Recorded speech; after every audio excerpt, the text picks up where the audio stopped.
Dzień dobry moi drodzy. Dzisiaj wykonamy trawerten drapany na materiale beton architektoniczny. Coś takiego już w poprzednich filmikach Państwu pokazywałem, ale mam nadzieję, że ta powtórka nam się przyda. Materiał później będzie zaimpregnowany z dodatkiem perły. Bardzo podoba się mnie ten materiał. Ten materiał występuje w postaci proszku mieszany z wodą. Czym mnie się podoba, że po pierwsze nie spływa z narzędzia, tak jak widać. Dość rzadki, ale jednak trzyma się, więc mało materiału będzie na butach później. Można samodzielnie regulować gęstość, jak komu bardziej pasuje. I jeszcze jedna ważna rzecz. Ten materiał ma bardzo szeroki wybór kolorów. Sprawdzić wszystkie możliwe kolory można na mojej stronie. Mamy próbkę. Próbka emituje nie do końca dobrze przygotowany tynk deweloperski. I teraz będziemy nanosili pierwszą warstwę. Pierwszą warstwę nanosimy nie grubo i nie cienko.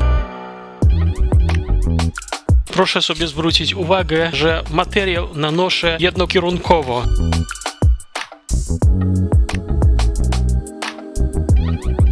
Bardzo ładnie się układa ten materiał. Musimy teraz zrobić strukturę pierwszej warstwy. Stawimy packę na płasko i przeciągamy też jednokierunkowo.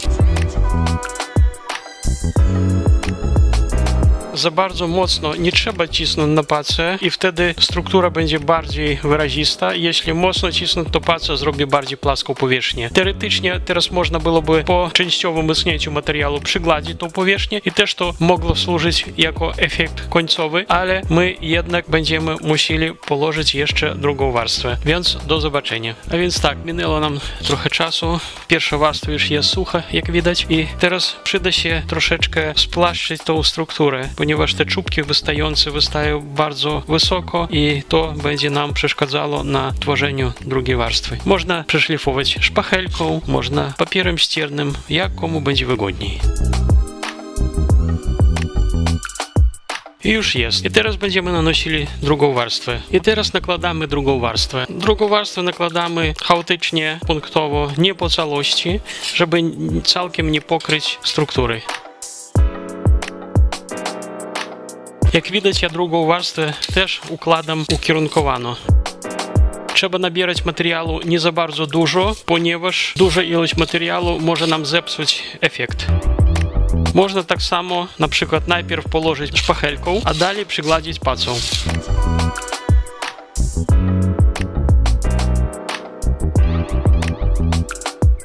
Zawsze trzeba pamiętać, że w każdym momencie możemy efekt zagęścić, więc lepiej nie przesadzić z gęstością, a później w razie czego jeszcze dołożyć materiału w niektórych miejscach.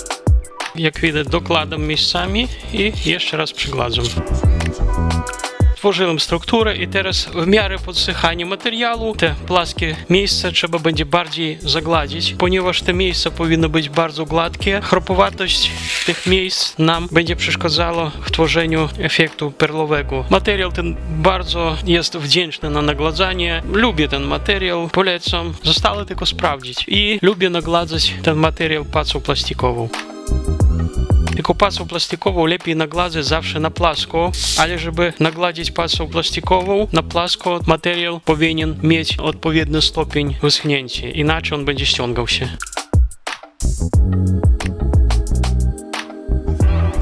Teraz trzeba odczekać, żeby jeszcze ta warstwa podeszła i wrócę jeszcze z nagladzaniem. A więc tak, zaczęła nam ta warstwa już podsychać i teraz trzeba byłoby bardziej nagładzić powierzchnię. Biorę znowuż pacę plastikową i na płasko nagladzam. Jednak w niektórych miejscach materiał jeszcze dość mokry i podejrzewam, że trzeba będzie jeszcze raz wrócić z nagladzaniem, ale przynajmniej widać, o co chodzi. Ruchy podczas nagladzania też są ukierunkowane, jak widać. Robię to dlatego, że potrzebujemy efekt ukierunkowany. Przypuśćmy, mamy górę, sufit, dół, posadzka i efekt będzie taki pionowy.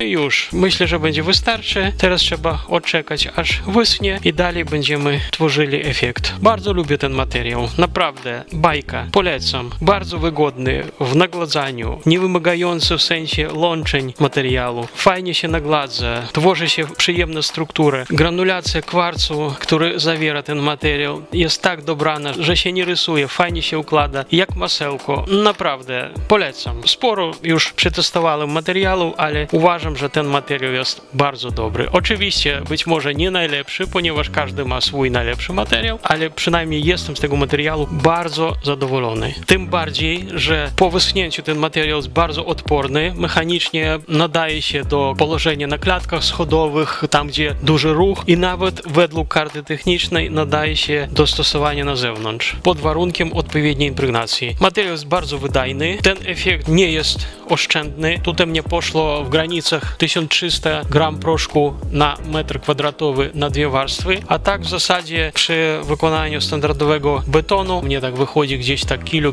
100 proszku na metr kwadratowy. Na dwie warstwy oczywiście. Może ktoś wykonywać na jedną warstwę i tak też działa, ale uważam, że każdy materiał, niekoniecznie ten, a w ogóle każdy materiał na dwie warstwy wygląda zdecydowanie lepiej niż jeśli on by był wykonany na jedną warstwę. Więc zawsze nakładam materiał przynajmniej na dwie warstwy. A więc tak, druga warstwa jest sucha i teraz musimy nałożyć pierwszą warstwę impregnatu. Impregnat będziemy nanosili dość rozwodniony, ponieważ powierzchnia powinna zmniejszyć stopień chłonności, ale nie powinno całkowicie stracić chłonności. To robimy dlatego, żeby podczas nakładania drugiej warstwy impregnatu, druga warstwa będzie nakładana z dodatkiem perły, żeby nie narobić plam na powierzchni. Więc teraz nakładamy wałkiem po całości. Przy takim kolorze impregnat musimy zastosować taki, który nam nie zostawia jasnych śladów.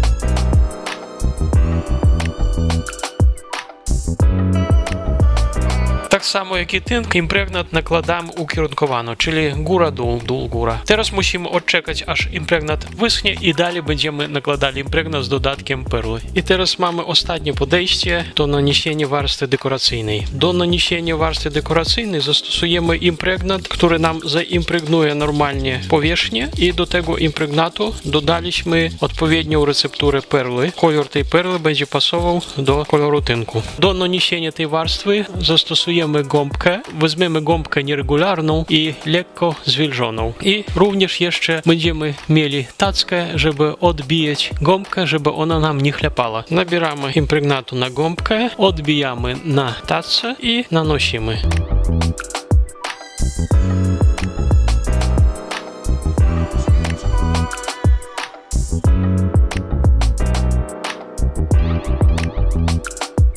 No i teraz trzeba odczekać, aż ta impregnacja wyschnie i już mamy gotowy efekt. Więc nic skomplikowanego nie ma, dość prosta praca, tylko i wyłącznie skupić się na tym, żeby bardziej efektownie zrobić wzór. Mam nadzieję, że ta prosta metoda Państwu się przyda. Zapraszam do obejrzenia mojego kanału, do obejrzenia moich filmików na tym kanale. Zapraszam do subskrypcji mojego kanału i do zobaczenia w następnych filmikach.